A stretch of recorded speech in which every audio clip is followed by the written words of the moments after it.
today is my day to complain. I think everyone deserves a day to complain at least once in their lives, and this is my day. It all started this weekend. You know what? Let's go back a little further than that to when I began driving. When has it become the sort of rule that you can't use turn signals anymore? What is this, people? You use turn signals. If you don't, I'm probably gonna hate you. I was driving behind this guy today, just coming home, and then he didn't use his turn signal, and his lights weren't on. So I was like, okay, I don't know what this guy is doing. And all of a sudden, he takes this huge sharp turn to his right, and I'm like, what the fuck, dude? No, no! So after my little bit of colorful language that I threw in there, I was really angry. So I started listening to Gaga. Lady Gaga makes everything better, just saying. The second thing that I have to complain about is my friends. Drama is the worst shit in this world. I don't even want to live on this planet anymore. I don't want to live on this planet. Prom is coming up May 11th. No, May 12th. And that's the same weekend as Mother's Day. And all the drama happened. My best friend, you remember, Alex, she was going to ask her best guy friend.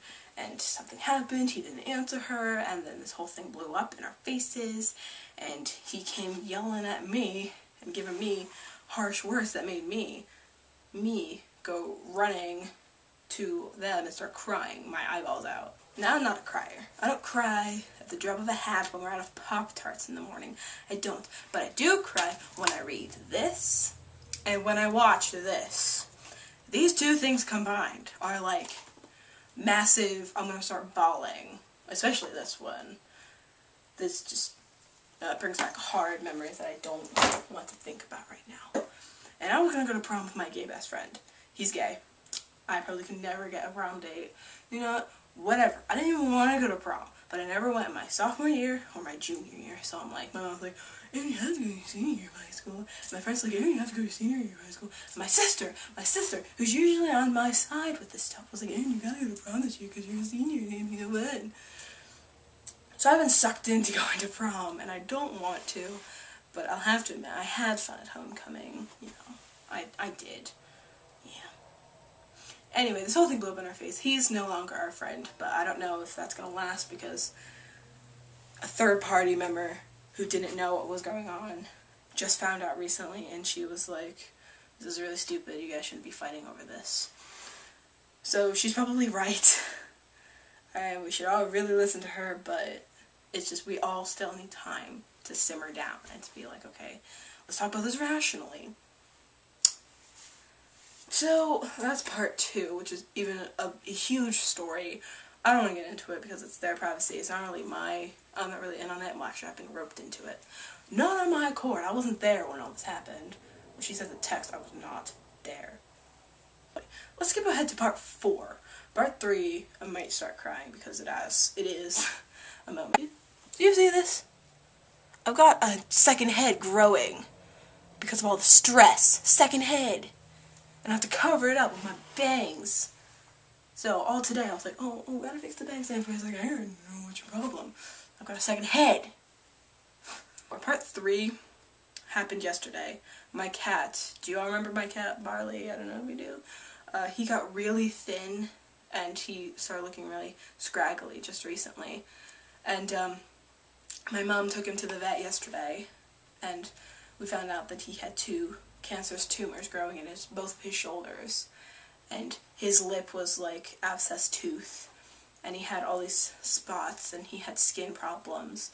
And my mom said, is there any way we could be kind of selfish and take him home for just, you know, another month or another week? And the vet looked at our cat, and he was like, if no cat should live through this type of agony. So we had to put my cat to sleep yesterday. And I've had him since I was in 1st grade. It's been about 11 or 12 years we've had him. And he hasn't been the nicest cat in the world. He would claw, he'd bite, he'd climb up your leg and be like, aha, with his claws until we got him to declaw it. But he was, as my dad said, he's an asshole, but he's our asshole. And I could feel my voice already getting funky. So Yeah, and that happened all yesterday when this whole big thing happened with the drama and with my cat. So yesterday was possibly the worst day of my life because I cried like twice yesterday. One because this boy scared the absolute fucking shit out of me because he's like a head and a half taller than I am. And I never noticed this before, so when he got up to his full height, I was like a shrimp to him, and I'm like an Amazon. I'm 5'8". He's like 6'6". And he scared the absolute shit out of me, and I started crying because I was terrified. And of course I get home, and I see my dad grabbing the shovel out of the shed, so I'm like, we bury all of our pets in the backyard. And I went out there just when I put the dog out, and I put a heart where his grave is. A lot of pets are out there. Pet cemetery. What? Stephen King.